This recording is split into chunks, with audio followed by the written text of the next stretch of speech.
Bismillah, assalamu alaikum, армысыздар ағайын, алдарыңызда шипагер жұмадан жарқынбек ұлы. Алла тағала баршаңызға бүгінгі берекетін берсін.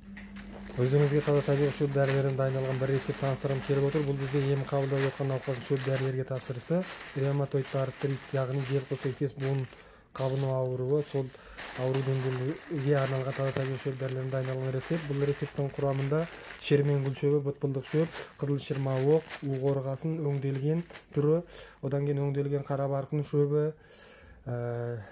желді көк шырмауық шөбі, жұлдыз жебе шөбі сынды таза табиғи шөп дәрілер қамтылған. Бұл шөп дәрілердің қасиеті суықты айдау, қанды жандандыру, уытты басу, сол арқылы иммунитеттік жүйенің жұмысын реттеу арқылы денедегі желқұздан туындаған сол токсиндарды тазалап, жаңағы сояны түсіріп, қанды жандандырып, сол арқылы сол жаңағы ревматоид артрит ауруын емдеуге себеп болады. Құдай.